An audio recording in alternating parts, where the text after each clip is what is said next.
सभी की जोरदार तालियां बजनी चाहिए। जीवन दादा जब तक मंच पर आए तब तक जोरदार तालियों से स्वागत करें आप सभी दादा का।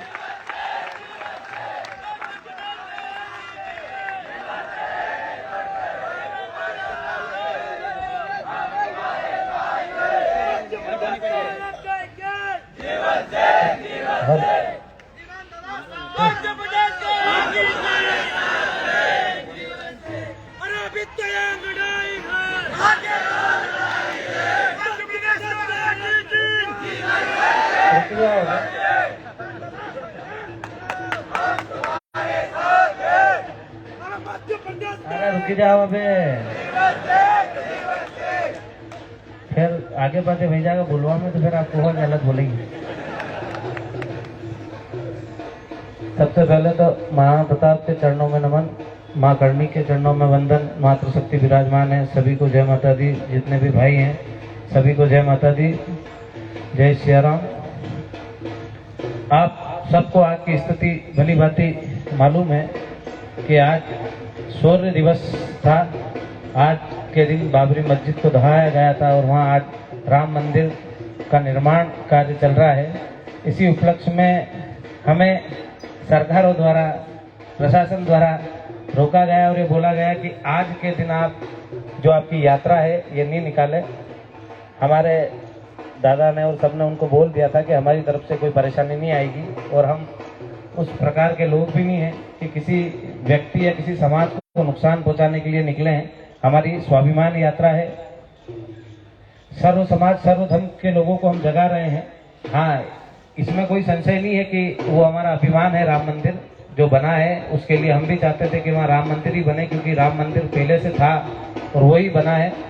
इसके लिए हमने सरकारों को भी पहले भी बधाइयाँ दी, अब भी बधाई देते हैं। पर ऐसे कार्यक्रमों का बहाना देकर हमारे कार्यक्रमों को रोका नहीं जाए। जैसे आप यहाँ 6 दिसंबर को बोल रहे हो ये शौर्य दिवस है तो आप यात्रा निकालेंगे तो परेशानी होगी। इसी तरह 8 जनवरी को बोलेंगे कि प्रधानमंत्री और राष्ट्रपति आ रहे हैं तो आप लोग मत जाओ। तो हमारा काम जम्बूरी मैदान में पहुंचना है। कोई भी किसी भी प्रकार से भड़काए, कुछ भी करे, आपको रुकना नहीं है, क्योंकि हमारा कार्यक्रम पहले से है। प्रधानमंत्री और राष्ट्रपति ने बाद में उनका कार्यक्रम बनाया है। इस कार्यक्रम का माहौल देख के, इस कार्यक्रम की भव्यता को देख के, इस कार्यक्रम को समाप्त करने के लिए, इस आंदोलन को समाप्त करने के लिए कई संगठनों के अध्यक्ष को खरीदा गया है, कई संगठनों से हमें बाहर किया गया है। पर आज राजपूत समाज और सर्व समाज हमारे साथ खड़ा है इस आंदोलन के लिए। तो आप और हम सबका ये दायित्व बनता है कि परिस्थितियां कैसी भी हो, स्थितियां कैसी भी हो, कितनी भी कठिनाइयां झेलना पड़े, आपको डराने की कोशिश की जाएगी। ये लोकतंत्र है, इसमें या तो ये सरकारें साबित करेगी कि वो तानाशाह वाला रुतबा अपनाती है या लोकतंत्र है ये सिद्ध कराती है। यदि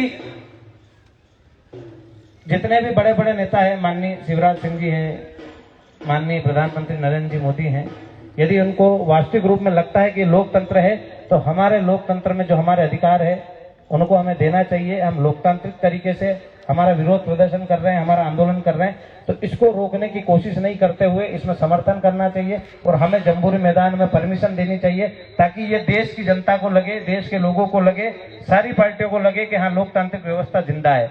या हमें जब परमिशन नहीं दी जाएगी तो हमें समझ जाएंगे कि लोकतांत्रिक व्यवस्था इस देश में खत्म हो चुकी है। हमारे अधिकारों का हनन तो पहले ही कर चुके हैं, एट्रोसिटी एक्ट में परिवर्तन करके या आर्थिक आधार पर आरक्षण को नहीं करके, क्योंकि यहाँ जात पात के नाम पे राजनीति होती है, धर्म के नाम की राजनीति होती है। यहाँ एक विशेष वर्ग को विशेष अधिकार दिए जाते हैं और हमारे जो अधिकार है वो हमसे छीन लिए जाते हैं। हमारे भी मौलिक अधिकार है, हमारे मौलिक अधिकारों का लगातार हनन होता जा रहा है। 36 कौम के लोगों की रक्षा की बात हम कर रहे हैं, लड़ते भी हम हैं और हमारे अधिकारों को तोड़ मरोड़ के हनन करके खत्म किया जा रहा है।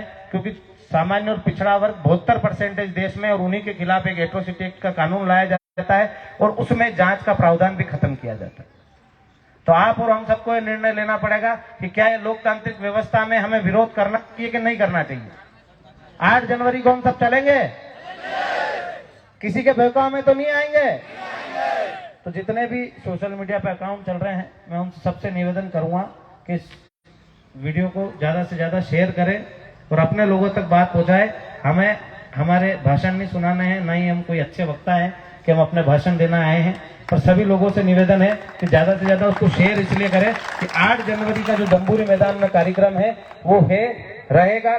कोई भी किसी के बहकाव में नहीं आए, कितनी भी बंदिशें लगा दे, कितनी भी तानाशाही कर ले, पर ये राजपूतों का सिर है, न कभी झुका था न कभी झुकेगा। स्वाभिमान के साथ अपने झंडे को लेके जम्बूरी मैदान में वो झंडा लहराएंगे। आप सबसे भी निवेदन है, यहाँ से जाएं तो जन जागृति यात्रा के माध्यम से हर गांव हर घर तक पहुंचे और अपनी बात को ताकत के साथ रखे कि ये भगवा ध्वज हमारा है, भगवा ध्वज को भोपाल में लहराना है और वहां ये साबित करना है कि राजपूतों का सर न कल झुका था, न आज झुका है, न कल झुकेगा।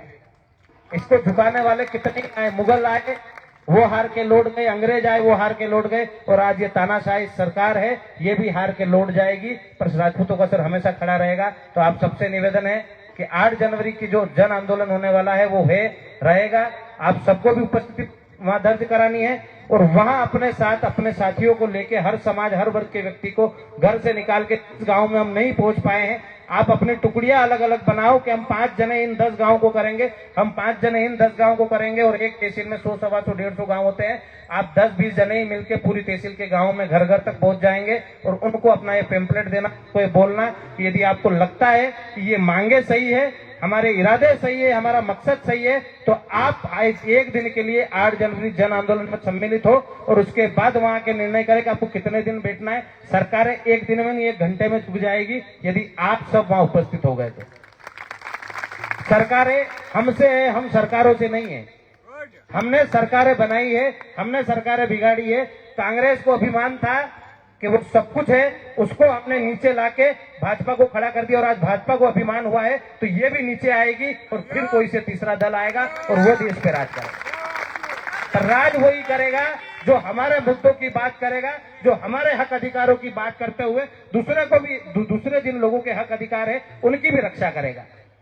हम भेदभाव नहीं चाहते किसी के साथ, हमने ST/SC वर्ग के साथ कभी भेदभाव नहीं किया, हमने मुसलमानों के साथ भेदभाव नहीं किया, हमने किसी जाति वर्ग या धर्म के साथ भेदभाव नहीं किया। क्षत्रियों ने हमेशा सबको साथ में लेके लड़ा है, आज भी हम चाहते हैं सब हमारे साथ में अपने हक अधिकारों की लड़ाई लड़े और उसको जीतने में हमारा सहयोग प्रदान करे।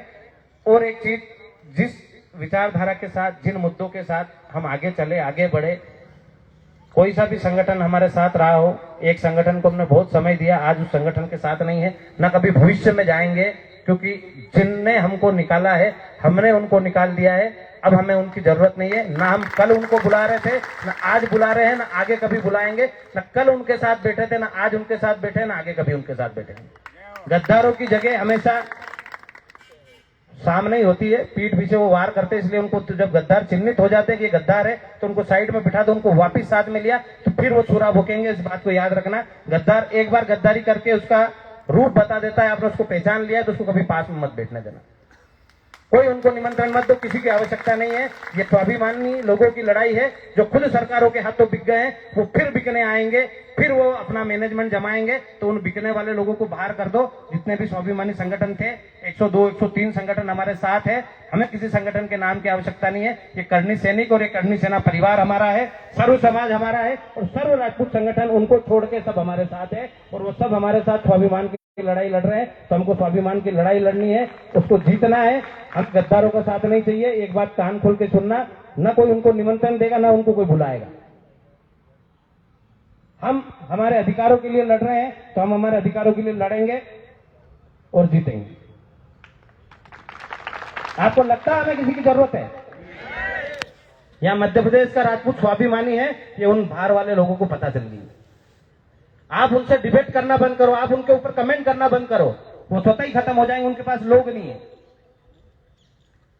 आप 20-20 हजार, 25-25 हजार लोग जाके उनके ऊपर कमेंट कर दो और वो फिर 2 दिन बाद लाइव आके बोलते 50-60 जने हैं। तो अपन उनसे क्यों लड़े?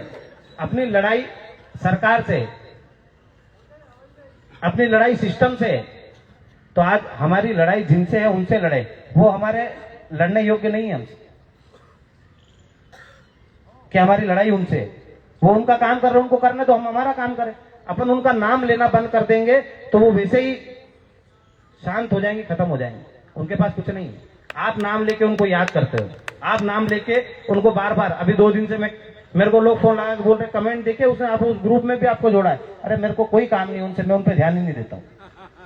क्योंकि हमारी लड़ाई 8 जनवरी जन आंदोलन के रूप में सरकारों से, सिस्टम से, और हमें हमारी बातें मनवा के हमारे हक अधिकारों को लेना है और हमारे लोगों का भला हो, ये काम हमें करना है। हमें उनसे लड़ भिड़ के अपनी इमेज खराब नहीं करनी। उनमें 100 बुराइयां होगी, वो है, लोगों को सब पता है, हमें बताने की जरूरत नहीं है। हमें हमारे अच्छाई के कर्म करना है, जो हमें भगवान ने कर्म दिए वो करना है। उन लोगों से लड़के हमारा समय बर्बाद नहीं करना है। और दूसरी बात, आइंदा से ये जो भी लाइव देख रहे हैं, मेरा फोटो मेन बैनर पे नहीं लगाए। मैं पहले भी फोटो के विरोध में हूं, तो मेरा फोटो अगली बार से जहां भी लगे, जहां भी जो भी जिलाध्यक्ष देख रहे हैं, वो ध्यान रखें कि यहाँ शिवाजी का, भगवान राम का, किसी का भी फोटो लगा देना, मेरा मत लगाना, क्योंकि हम फोटोवादी विचारधारा से बहुत दूर है। हाँ, ये सच है कि यदि हम फोटो नहीं लगाएंगे तो हमारे नाम का, हमारी भीड़ का, हमारे लोगों का पहले भी गलत लोग उपयोग करते आए हैं कि संगठन हमारा, नाम हमारा, काम हमारा, और लोगों ने वहां जाके हमको बेचा है कि ये काम हम करते हैं।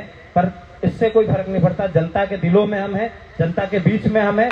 कोई कहीं भी ऊपर जाके बेच दे, जनता में हमको नहीं बेच सकता, जनता के दिलों से हमको नहीं निकाल सकता। इसलिए जिन सिद्धांतों पे हम चले हैं, जिन सिद्धांतों को लेके ये संगठन बना था, जिन सिद्धांतों को लेके हमने ये लड़ाइयां लड़ी हैं, उन्हीं सिद्धांतों पे आगे भी लड़ाइयां लड़ी जाएगी, फोटोवादी विचारधारा से दूर हटके। क्योंकि ये जितने भी भाई हैं, ये सब भी हमारी तरह कहीं ना कहीं अपना समय दे रहे हैं, अपना धन खर्च कर रहे हैं और उस रैलियों और संगठनों को मजबूत कर रहे हैं। तो हो सकता है इनमें से भी किसी का फोटो यहाँ होना चाहिए था, पर हम इतने फोटो नहीं लगा सकते, तो एक फोटो को लगाने की आवश्यकता नहीं है। इसलिए आप सबसे निवेदन है, आगे से जहां भी कार्यक्रम हो, जो हमारे महापुरुष है उनके फोटो बैनर पे लगे। और हम फोटो नहीं लगा सकते इतने सारे महापुरुषों के भी, तो जो हमारी मांग पत्र है वो लगा के रखे, पर फोटो से दूर रखे मुझे। जय माता दी, जय माता दी।